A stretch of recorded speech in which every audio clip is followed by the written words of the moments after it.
광주메일TV 애청자 여러분 안녕하십니까. 광주메일TV가 지역 인사들을 만나 현안에 대해 얘기 나눠보고 있는데요. 오늘 이 시간에는 김성진 광주 테크노파크 원장님을 모셨습니다. 원장님 안녕하세요. 네, 안녕하세요. 반갑습니다. 네. 김성진 원장님은 광주 테크노파크를 맡고 계시잖아요. 네. 광주 테크노파크가 어떤 경제단체인가요? 광주 테크노파크는 중앙정부와 지방정부가 50대 50으로 투자를 한 공공기관이라고 생각하시면 되겠습니다. 테크노파크는 지금 천단지구에 위치하고 있는데요. 약 한 6만 평 정도의 부지를 가지고 있습니다. 거기에 약 한 160개의 기업들이 입주해 있고 1,600명 정도의 근로자들이 일을 하고 있습니다. 예. 그러면 이제 기업들이 거기에 입주해서 이제 기업 활동도 하고 그렇게 보면 된가요? 예, 그래서 이제 저희 테크노파크가 하는 일은 크게 두 가지로 나눌 수가 있습니다. 하나는 방금 말씀드린 그런 입주 기업들을 도와주고 또 입주해 있지 않더라도 미래에 중견 기업으로 성장할 수 있는 그런 가능성이 있는 기업들을 선별을 해서 글로벌 강소기업으로 키우는 그런 역할도 하고 있습니다. 그러면 그렇게 해서 뭐 정말 광주 전남뿐만 아니라 전국적으로도 두각을 나타내는 그런 기업들도 좀 몇 군데 좀 배출했던 걸로 알고 있는데 네, 그렇습니다. 우리 테크노파크 내에 입주해 있다가 어느 정도 성장을 한 다음에 밖으로 나가가지고 상장까지 한 그런 기업들이 서너 군데가 됩니다. 예를 들어 뭐 오이솔루션 같은 데가 대표적인 예가 될 수가 있겠습니다. 예. 우리 김성진 원장님 같은 경우에는 이제 행정고시를 거쳐서 산업통상자원부죠. 이 산업통상자원부도 이제 중앙정부에서 요직을 맡고 계시다가 최근에 이제 광주 테크노파크 원장을 맡고 계시는데 어떻게 자신을 좀 소개한다면 어떻게 할 수 있을까요? 예, 저는 이제 1989년도에 행정고시 33회에 합격을 해서 90년부터 그때는 이제 상공부였습니다. 이름이. 상공부에서 공무원 생활을 시작해서 27년 동안 산업 경제 관련 분야에서 근무를 했습니다. 그래서 중앙부처의 폭넓은 또 인적 네트워크도 가지고 있고 정책 기획 경험도 많습니다. 그래서 한마디로 말씀드리면 산업경제 전문가다. 이렇게 말씀드릴 수가 있겠습니다. 산업경제 전문가, 이제 산업경제 전문가로서 중앙에서 활동하고 계시다가 이제 지역에 내려오셔서 이제 지역 발전이나 이제 지역 사회에 좀 공헌하시겠다 하신 것 같은데 27년간 이제 중앙에서 근무를 하셨잖아요. 꽤 오래 근무를 하신 편이신데 마지막으로 이제 대변인을 맡으셨던 걸로 알고 있어요. 근데로 의외로 대변인 지금 좀 짧았던 것 같습니다. 뭐 특별한 이유가 있으셨나요? 참 그때 나올 때는 이제 말씀도 못했습니다만은 또 사연들이 좀 있습니다. 사실 대변인이라 그러면은 거의 이제 1급 승진을 차관부 승진을 바로 앞둔 그런 이제 관료로 치면은 가장 높은 데까지 올라간 그런 직위가 되는데요. 저도 나름대로 27년 동안 근무하면서 선후배들한테 신망도 있고 또 나름 유학 가서 박사학위도 땄고 그래서 전문가로서 그렇게 충분히 평가를 받고 있었는데 2016년 3월에 갑자기 국정원에서 연락이 왔어요. 뭐 면담을 해서 좀 물어볼 게 있다. 그래서 그때부터 한 3번 국정원 조사를 받았습니다. 그런데 그 내용은 제가 이제 중국 관련 업무를 많이 했는데 그 업무를 하면서 정보를 중국 측에 넘겼지 않느냐. 그래서 참 당황스럽더라고요. 그래서 이제 3번의 그 조사를 받으면서 충분히 소명도 하고 그리고 아무 일 없이 끝나는 줄 알았는데 장관한테 전화가 온 겁니다. 최근에 국정원 조사 받았느냐고. 그래서 받았고 그때 있었던 일을 충분히 소명했다. 그런데 장관이 왜 우병우 수석이 사표를 받으라 그러지? 그러는 거예요. 그때 청와대에서도 우병우 수석. 우병우 수석입니다. 그때. 뭐 잘 아시겠지만 지금의 검찰 그 행태를 보면 잘 아시지 않겠습니까? 그때는 특별히 우병우 수석이 검찰 출신으로서 날아가는 새도 떨어뜨리는 권력 이인자 아니었습니까? 그래서 이제 그 전화를 받고 고민을 많이 했습니다. 근데 얼마 지나지 않아 차관이 또 불러요. 분위기가 심상치 않으니까 옷 벗고 나가는 게 좋겠다. 안 그러면 검찰이 아마 신상털기를 할 거다. 고민 많았습니다. 근데 결국은 옷을 벗고 나온 이유는 그렇게 구차하게 붙어서 계속 근무를 하는 것보다 나가서 인생 새로운 길을 한번 걸어보자 예. 해서 그렇게 이제 사표를 내게 됐습니다. 아니 원장님 그러면 그 당시에 왜 우병우 수석이 갑자기 그런 전화를 하셨을까요? 뭐 백그라운드가 있으셨나요? 글쎄 저도 그게 미스테리인데요. 아직도 명확하지가 않습니다. 예. 그걸 알면 제가 억울하지는 않죠. 예. 만약에 그때 제가 있었으면 저는 지금 여기 있는 게 아니고 감옥에 가 있을 겁니다. 그렇죠. 예. 근데 지금 돌이켜 생각해 보니까 예. 제가 2015년도에 지역경제국장을 했습니다. 그리고 지역경제국장에 취임을 해서 보니까 기본적으로 1조 원의 예산이 지역 균형 발전을 위해서 쓰여야 되는데 예산을 보니까 어느 특정 지역에서 예산을 많이 가져가는 거예요. 예. 그것도 아시죠? 그 쪽지 예산이라는 예. 이게 정상적인 절차가 아니거든요. 예.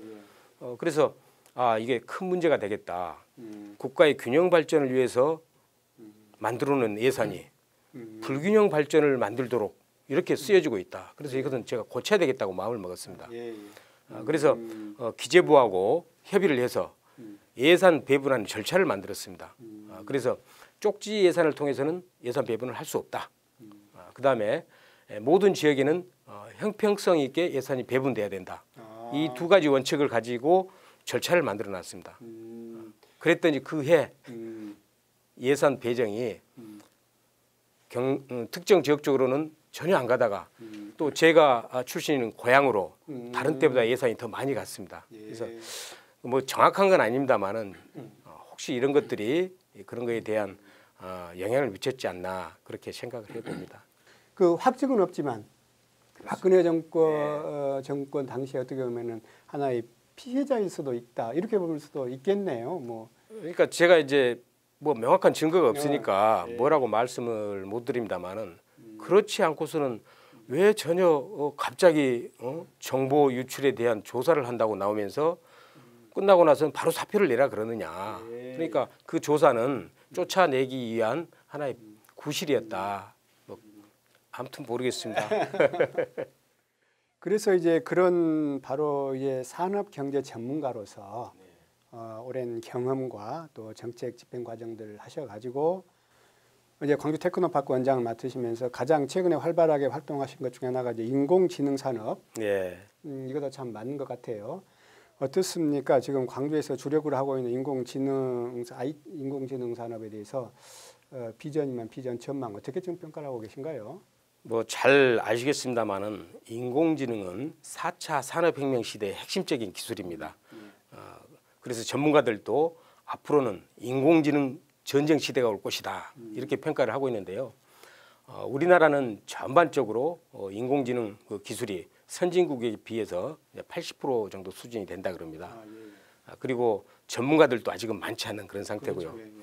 그렇지만은 IT 기술을 기본적으로 가지고 있기 때문에 우리가 얼마 많은 노력을 하느냐에 따라서 미래는 달려 있다고 생각을 합니다. 자, 그런 관점에서 보면은 광주는 또 황무지 아니겠습니까?